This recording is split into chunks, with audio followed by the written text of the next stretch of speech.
este odontólogo que desde Bahía Blanca zarparán rumbo a Comodoro Rivadavia, luego a Malvinas, en 2 embarcaciones semirrígidas, haciendo una epopeya que solo pretende, como dijeron ellos, llegar a Malvinas, allí dar el presente y volver. No quieren tener ningún altercado con los ingleses, pero que testifica un modo de ser, un modo de vida, por esa pasión por el mar argentino, por el Atlántico, esa historia de gente que no son simples aventureros que se largan a la mar, porque saben de los riesgos y quieren regresar, quieren cumplir en su meta. Pero estas historias, como esta contemporánea que va a suceder a partir del día 20 de noviembre, el Día de la Soberanía Nacional, tiene también antecedentes, tiene historia, tiene personas que han hecho grande a la historia náutica de la República Argentina, gente que arriesgó su vida. Uno de ellos, el gran navegante Vito Dumas, una persona que tiene que ocupar en el pedestal de los próceres navales argentinos el lugar que le corresponde. Y hay gente que está trabajando por ello, para que se conozca la historia de Vito Dumas. Tenemos en línea, en primer lugar, a don Carlos Irigoyen, que lo ha conocido a Vito Dumas. Don Carlos, muy buenas noches, aquí estamos en Santa Fe. Buenas noches, ¿cómo le va? Es un gusto poder comunicarme desde Buenos Aires con Santa Fe por este motivo tan importante. ¿Cómo le va a usted? Pero muy bien, don Carlos. Lo escuchamos con un poquito de rebote. No sé, Javier, allí si se queda quietito, donde está con el teléfono, ahí estamos escuchando. ¿Usted nos escucha bien, don Carlos? Lo escucho perfectamente. Ahí mejoró notablemente la comunicación. Don Carlos Irigoyen ha sido navegante, ha sido oficial de la Marina Argentina. ¿Cuándo lo conoció a Vito Dumas? ¿Por qué época, don Carlos?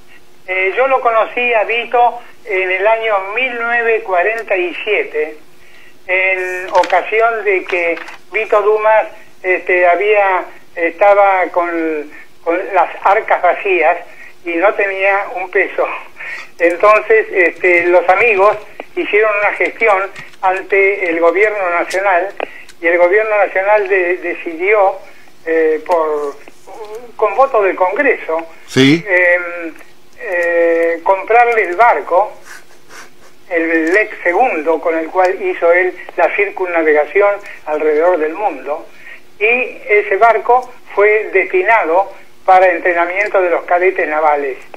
La ceremonia de entrega del barco de Vito Dumas a las autoridades de la Escuela Naval se hizo en la sede del Yacht Club Argentino en Dársena Norte.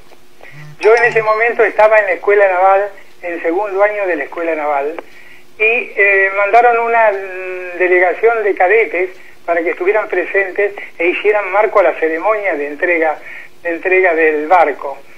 Y ahí tuve la ocasión de conocerlo y charlar un rato y ver que era una persona fantástica, lisa, llana, buenísima, en fin, tenía todos los aspectos de una gran persona.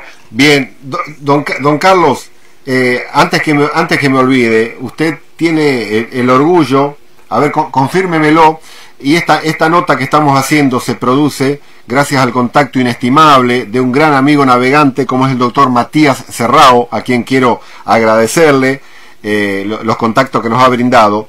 Me comentaba Matías muchas cosas de usted, de la familia Irigoyen, familia de navegantes. Hay un aviso de la Armada, que es un buque de una eslora importante, de unos 40-50 metros, como es el formato de los avisos, parecido a un gran remolcador, que lleva el nombre Irigoyen. ¿Tiene algún parentesco ustedes con este nombre impuesto a este buque de la Armada, don Carlos? Bueno, no tengo ningún parentesco aquí en el país. Nuestro parentesco se remonta al País Vasco francés. Si quiere, en 5 minutos le cuento la historia de quién fue el comandante general Irigoyen. Ese es el verdadero nombre del barco. Exactamente. Y es un barco que hoy está aún activo, ¿eh? Sí, le cuento rápidamente. Espere, porque quiero que saludemos a otra persona, don Carlos, si me permite, y ya vamos a seguir hablando desde luego, porque tenemos ya en comunicación al señor Diego Dumas, que es nieto del gran navegante Vito Dumas. Diego, muy buenas noches. Hola, Adolfo. Un gusto saludarte, estamos ya al aire, está don Carlos Irigoyen, conocido de tu abuelo allá por los años 40, estamos los tres hablando y salimos en vivo por LT9 de Santa Fe. Conocido del abuelo y del padre. A ver. Bueno, Lo conozco mucho a Vito Diego Dumas, el hijo de Vito Dumas, con el cual arreglamos una serie muy grande de festejos con motivo del aniversario de la muerte de Vito Dumas. Bueno, Carlos, muy buenas noches. Lamentablemente mi padre ya hace 3 años falleció. Sí, sabía, Diego, sabía,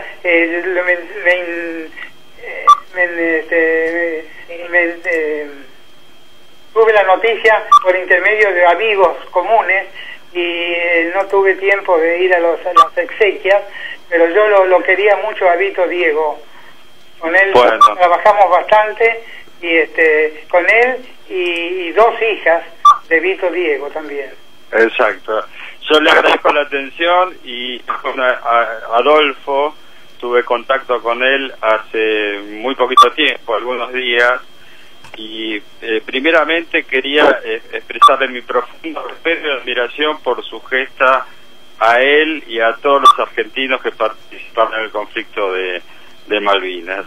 Muchas gracias, Diego. Están buscando ustedes, muchachos, darle el lugar que se merece, lo que hizo Vito Dumas, a él como persona. Ha llegado una petición a través de internet, que por supuesto es firmado, para incluir a las hazañas de Vito Dumas, el gran navegante, en la Galería de Héroes Populares de la Casa Rosada. Un lugar que estoy seguro que muchos argentinos van a seguir firmando para que se logre ese cometido. Sí, exactamente. Yo, por intermedio tuyo y expresarle a toda la audiencia que pueden ingresar a mi página de Facebook y a un link que te voy a enviar a tu radio para que por intermedio de él puedas ingresar a la página para establecer el petitorio. Simplemente hay que firmar y si alguien quiere poner algún comentario, y ya tenemos aproximadamente más de 1500 firmas. Perfecto. Si me permite, ¿puedo decirle algo? Con todo gusto, adelante, don Carlos. Con motivo de los festejos, mejor dicho, de los recuerdos del centenario de Vito, yo tomé contacto con el presidente de la Comisión de Deportes de la Cámara de Diputados de la Nación, que era en ese entonces el actual gobernador de Buenos Aires, Scioli. Sí. Yo lo conocía mucho porque es socio del mismo club que yo. Y él hizo hacer una declaración en la Cámara de Diputados, en la cual se declaran de alto interés nacional todos los actos que se hicieron en esa época. Y yo tengo una copia firmada por todos los diputados de la Comisión de Deporte. Bien. Por eso, si eso podría ser, por ejemplo, un escalón o el escalón inicial, ¿no? Desde luego. Diego, sí. Por allí hay gente que en la actualidad tiene simplemente referencia al nombre de Vito Dumas, de un lado o de otro, alguna información. Querría, apelando a que vos conocés perfectamente, ya que has estudiado, y además de ser familiar, nieto de don Vito, has estudiado, me has dicho, sabés de las epopeyas, que nos digas alguna de las que hizo, de las navegaciones que hizo, en qué los hizo, con qué condiciones, cuando la navegación electrónica era inimaginable. Él se largó en un velero a recorrer el mundo. Por favor, relatanos la que vos gustes, la primera vuelta al mundo, la que desees, por favor. Bueno, brevemente voy a tratar de resumir la vida de una persona que pasó prácticamente 30 o 40 años en el agua, ¿no? Así que va a ser un poquito complicado, pero trataré de resumirlo. La referencia que hice anterior con respecto al petitorio para que mi abuelo figure en la Galería de Héroes Nacionales es a través de un navegante argentino, también Jerónimo San Martín, que fue el que tuvo la iniciativa de todo esto. Por supuesto, no puedo dejar de mencionar a ANA a través de su presidente Carlos Visioni, que es el fundamental emprendedor de toda la propuesta para que mi abuelo realmente sea reconocido y nos olvidemos, vale la redundancia, del olvido que ha tenido. Bueno, simplemente me imagino que en tu audiencia habrá muchas personas que le parece que el nombre de mi abuelo fue una fantasía, o las aventuras que tuvo, las hazañas que tuvo fueron fantásticas o fueron cuentos. Pero no sé, dentro de su vida podemos marcar 4 viajes fundamentales, donde el más conocido es la vuelta al mundo por los cuartos armadores, por lo que se llamaba o lo que se llama actualmente la ruta imposible. En los medios, como vos, Adolfo, dijiste anteriormente, sin nada, sin ninguna electrónica, sin radio, porque era plena Segunda Guerra Mundial. Entonces el loco de mi abuelo se lanzó simplemente con un velero de 9.55 de eslora, sí, a cruzar a través de la latitud 40 sur el mundo. Nada más, nada más ni nada menos, ¿no? Nada más ni nada menos. Digamos que esa fue el viaje más importante. El libro que refiere a ese viaje es Los 40 Abrazadores, que bueno, mucha gente lo conocerá. Pero bueno, anteriormente mi abuelo, allá por el año 31, cruzó el Atlántico desde Francia hasta Buenos Aires en un barco que estaba totalmente fuera de uso. Es un barco que ya estaba para desguace, digamos. Él había viajado a Europa en, digamos, una comisión de intentar cruzar el Canal de la Mancha. Él había 4 veces intentado cruzar el Río de la Plata y las 4 veces fracasó. La última vez, a la vez que estuvo más cerca, llegó a 4 o 3 kilómetros de la costa, pero no se pudo dar. Entonces, como él era así, algo tenía que hacer cuando viajó a Europa, pensó, ¿qué puedo hacer? Y me vuelvo a mi país con un barco. En el puerto de Arcachón consiguió esta embarcación, que era un barco regata, unos 3 metros internacional, de aquella época, de la clase antigua. Sí. Y se mandó. O sea, todo el mundo le decía que no iba a cruzar el Cabo Finisterre, que es en la punta de lo que es el mar Cantábrico, y así llegó. Al otro año, en abril, estaba en Buenos Aires, y bueno, digamos que desde el año 32 él ya se había convertido en un héroe nacional, porque era infinidad de gente lo que lo recibía.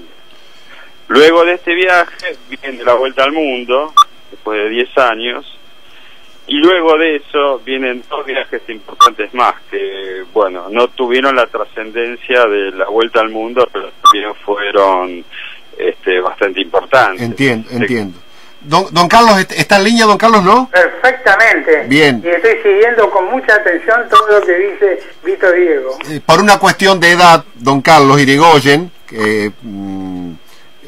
¿qué eran en esa época cuando llegaba Vito Dumas luego de esas navegaciones? Porque yo estoy viendo el revuelo, las recepciones multitudinarias y el reconocimiento de la prensa internacional por esta epopeya de este argentino. Así es. Acá tengo delante mío todas las fotos de la llegada de Vito Dumas. En este momento la estoy viviendo yo también.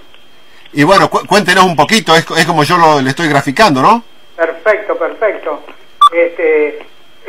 Como dice Vito Diego, él compra un barco que estaba fuera de servicio, que era un clase 6 metros francés, y se larga desde Arcachón. Arcachón es un puerto pesquero pequeño que queda muy cerca de Burdeos, en el sur de Francia. Él allí lo llenó de todos los elementos que le hacían falta y se largó. como dijo muy bien Vito Diego, le dijeron que no iba a pasar el cabo de Finisterre.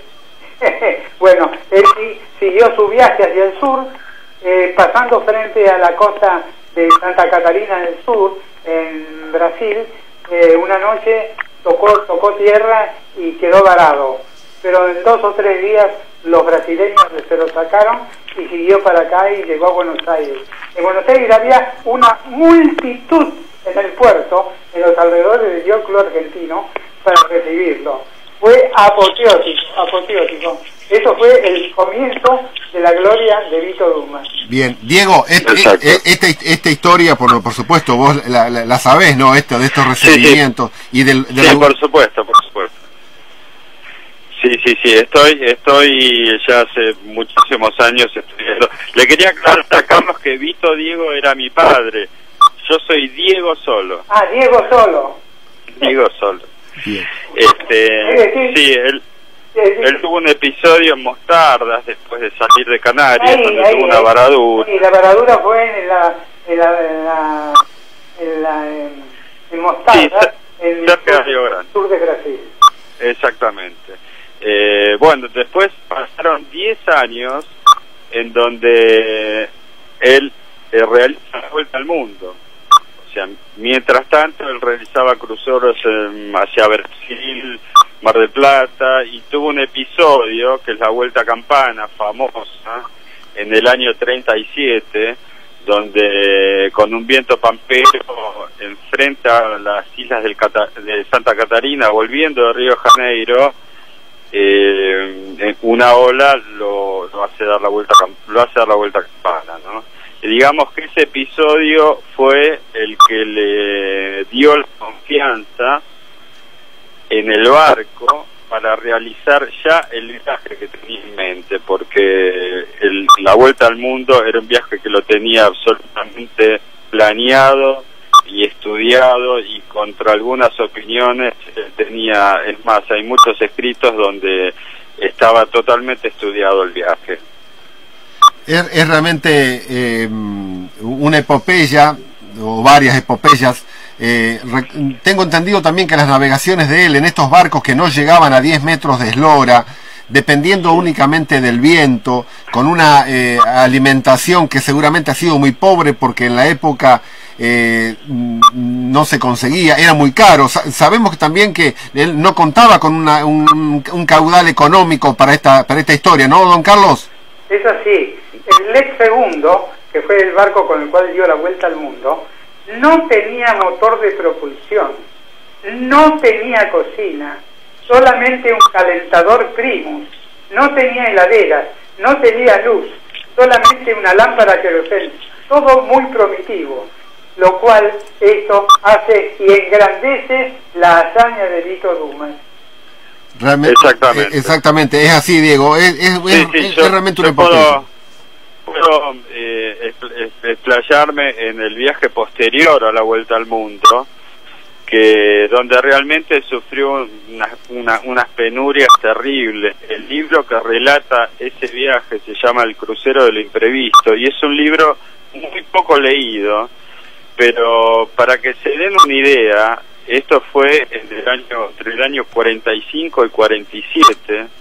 Él recorre 17.045 millas náuticas en 234 días, volviendo, digamos, a la ciudad de Ceará, porque él realiza el doble cruce atlántico, un frustrado viaje a Río de Janeiro, a Nueva York, en donde, estando en la boya de entrada del puerto, no le permiten el acceso y no lo ayuda ningún remolcador.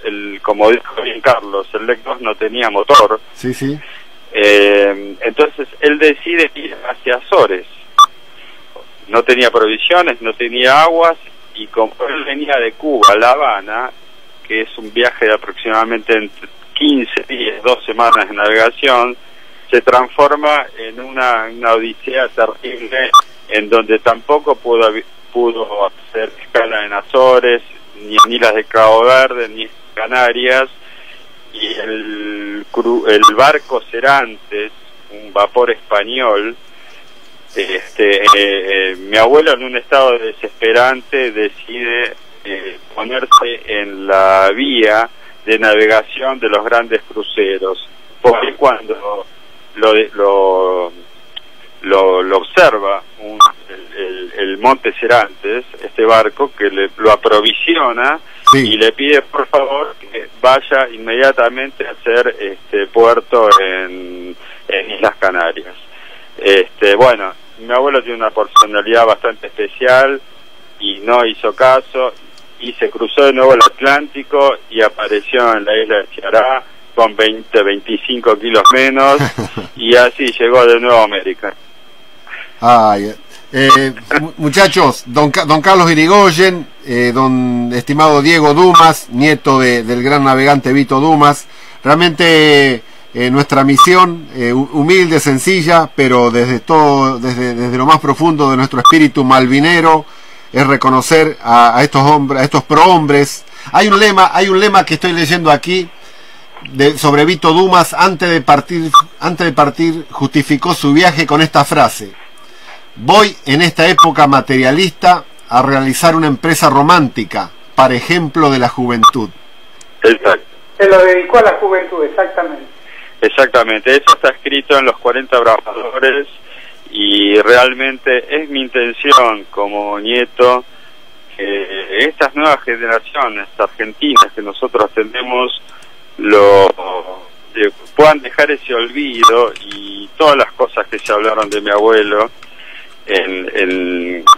fue un héroe olvidado realmente, y fue real. Esto se hizo, y yo quería aclararte, si me das 2 minutos más, Adolfo, simplemente googleando la biografía de mi abuelo se puede decir que era nadador, navegante, pintor, escritor, pero sobre todo era un romántico soñador. Era una persona que llevó su cuerpo a donde le indicaba su mente. Esa es la definición que como familiar directo te podría transmitir. Entiendo. Don Carlos, un abrazo malvinero. Diego, hacemos votos para que en la Galería de Héroes Nacionales y Populares de la Casa Rosada esté el retrato de don Vito Dumas. La bandera argentina seguramente en la popa de sus embarcaciones estuvo flameando, se habrá desgarrado por los vientos del mundo, pero es un ejemplo para la juventud, una historia que no podemos ni podemos permitir que se olvide, y que menos aún que no se conozca. Así que ha sido un gustazo, muchachos, desde Santa Fe, que salieran en Soberanía Nacional. Un abrazo. Perfecto, Adolfo. Una cosita más, por favor.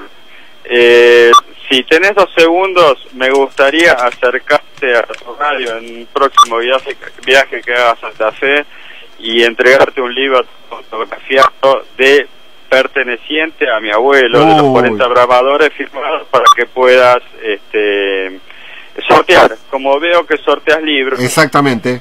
Me parece una buena idea. Pero desde luego tenés nuestro teléfono, Diego Dumas, serás bienvenido en Santa Fe. Si puede ser un martes que vengas a Santa Fe, que tenemos un gran grupo de los veteranos de Malvinas, hay mucha gente en Naval.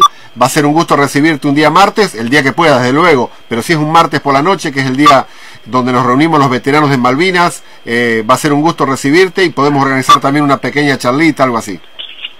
Perfecto, perfecto. Muchas gracias, te agradezco. Y bueno, en mi página de Facebook puedes encontrar muchísima información, tu audiencia o quien quiera. Un abrazo. Don Carlos, un abrazo también para usted.